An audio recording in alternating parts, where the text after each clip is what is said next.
Hello and welcome to Hoopscene.com's March to Macon show. We are on the final round. This is our third and final show for the March to Macon. And in this show, we'll be breaking down every classification, boys classification.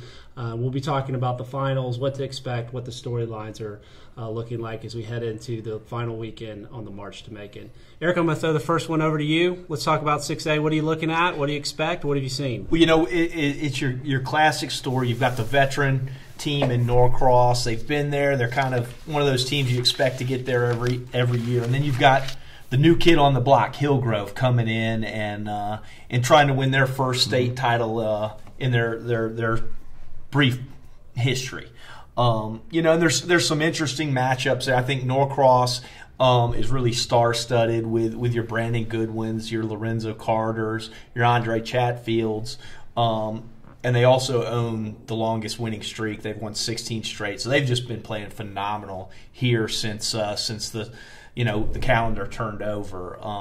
And then on the other side, I think Justin said it best, in just discussions, is Kyle Caslin on the Hillgrove side. He's kind of a guy, if you're a hoop head, you know about him. Right. But if not, if you don't watch a lot of basketball, this is a kid you might not have heard of. Well, I can honestly say I went to that game against Wheeler, and the kid impressed me. I mean, he played with poise despite a lot of the pressure and a lot of attention that he was getting from the Wheeler defense, that a few times he left those who were there walking out of there trying to figure out who number 11 was. Well, Kyle, you done told them who number 11 is, and this is a chance for, maybe for those who aren't hoop heads to be able to get a chance to see this kid. I think this matchup, too, guys, is a matchup of two of our better coaches we have in the state as well, with Jesse McMillan really doing, like you talked about, Eric, a phenomenal job with this team. Defensively, what they're doing is really sharp. I think North Cobb, that game that Norcross won at Georgia Tech, really prepared them to play Hillgrove. I think they're very similar in their styles because Ed Morris, the head coach at Hillgrove, is one of the better defensive coaches in the state, right. And I think they do a really good job of getting after their guards.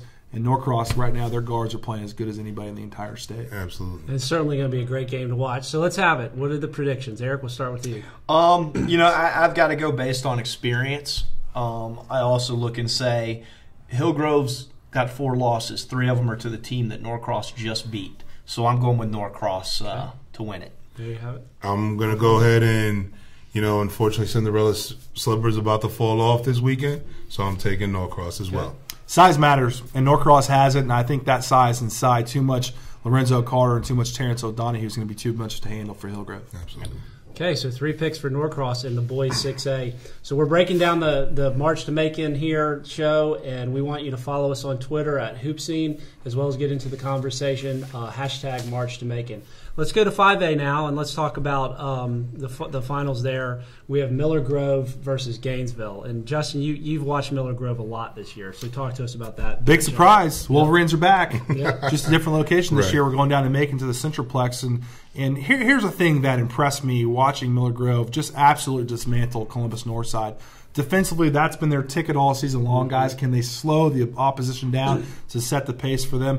Miller Grove did that against Northside, but they were completely dissatisfied with what they did offensively in that game. I was standing outside the locker room waiting for them to come back to talk to them, and this is when you know you're talking about a real dynasty by the looks on guys' faces.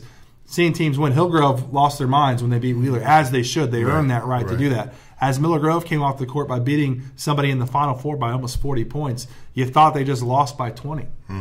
That, to me, says, Gainesville, you better be ready because these guys are completely unsatisfied with winning. I love where they're at right now, and I'd be completely terrified to play this team. Well, and that's the thing, being terrified is, you mentioned about setting the pace for Miller Grove. Yeah. The one thing that I'm assured of by Gainesville is they're going to look to set the pace. Yeah. And their pace is going to be frantic, hectic. It's not going to be pretty. You're going to the prom, but you're going to come out muddy. I mean, it's going to be, they're going to make sure that it's a sloppy, dirty game. But here, when I say dirty, it's basically as unorganized as you can get it. Not because of them, is that they're going to force you to play into that tempo. And the one thing about it is they started out the season 1-5. And a lot of people were questioning them and questioning Coach Cottrell, Todd Cottrell, who's up there at Gainesville. But to his credit, he just kept, playing a deaf ear to the critics. But also is the fact that their football team was in the state playoffs. And a lot of those guys who are playing, their core guys were there, but some of their reserves, Trey Harrison, who hit the game-winning shot, Deshaun Watson, who's Mr. Football in Georgia as a junior, all these guys was on the football team. Their top rebounder, Caleb Heyman, and, Chase England, he was in there on their football staff as well. So then you have Shaquan Cantrell, who is going to the University of North Georgia, who is by far the most athletic kid on that team. So it's going to be interesting, but I'm looking forward to seeing that matchup. But let's also remember they're not playing football out there. They're playing they're playing basketball, and Miller Grove has that championship pedigree in basketball. Right. So they've got to be the heavy favorite in that game. I've covered Miller Grove for a long time. This, to me, is Sharman White's best coaching performance I've seen. You've started with a brand new team. You really have two guys of this year's squad that had somewhat of a role of last year's team. You've hit the reset button. What they're doing has been so impressive. I really can't wait because I'm with you. I think that team, Gainesville, will punch you in the mouth. Deshaun Watson, I thought, was the reason they won. They hit some big threes against Effingham County and was really good. But I think it's going to be entertaining to see what happens out. But we have a chance to see history, guys. 5 state championships in a row. Miller Grove's playing for that. Nobody in Georgia's history has ever done that. Correct. So what do you guys think? Let's have the picks. Will Miller Grove win their 5th title in a row? In a matchup of the only 2 number 1 seeds playing against each other for a state championship, which I think is an interesting note, I think Miller Grove takes care of business and brings home number 5.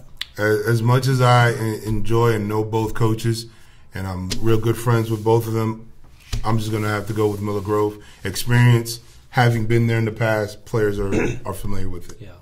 Yeah, and I'm with you guys. I mean, experience, and they're the 4-time defending state champs. They're going to be the 5-time defending state champs when it's all said and done. Yep.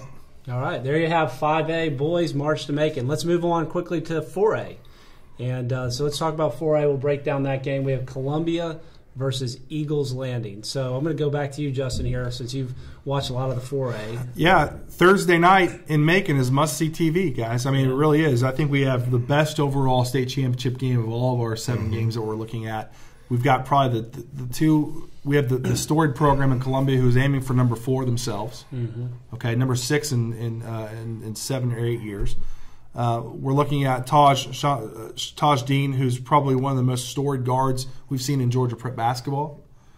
In a rich program like Columbia with the new kids on the block, Eagles Landing, who arguably is the biggest starting 5 in all of Georgia, who are crushing people this year in the tournament. I love the concept of what we're looking at. But here we have 2 different styles. We've got winning tiny guards in Columbia against big athletic guards that are new kids on the block in Eagles Landing. To me, that's the matchup that we're playing out, is who wins in the backcourt. Right. Who wins in the backcourt to take this home. Right. I can't wait to see it happen. And looking at that, I mean, you mentioned the size. Eagles Landing is actually built a lot like Columbia has in their past championships. Great point. They've got a Division I front line playing there, which is usually to Columbia's advantage, and Columbia doesn't have that this year.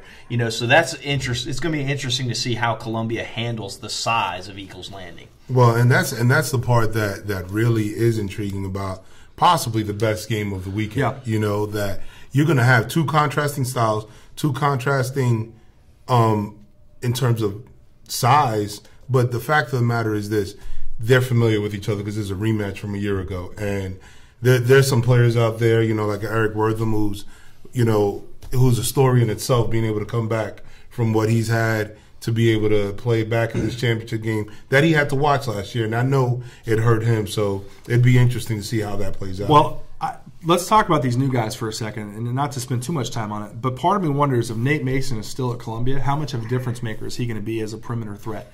But then you add Chris Davenport, the 6'7" move-in from Florida, Atlanta kid, moved back to town. And then Trevin Joseph, a guy who I really think, guys, is the hottest offensive player in the playoffs this year. He dropped 30 in his last game, 25 the game before, a 6'4" guard that came in from Florida. So there's a lot of new faces to this that part of me wonders about the old faces and how much they would have contributed to this matchup. Well, let's have the picks for the 4A. Justin, who are you going with?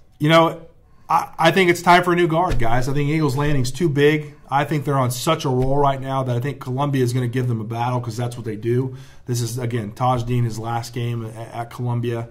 I think Eagles Landing pulls it out, but I think it's going to be very, very close and really a game that I can't wait to see. I actually, the day they lost to Columbia last year, I said Eagles Landing would be back there to win, and I'm riding that out all the way to the finals. And I've kind of said it on the shows.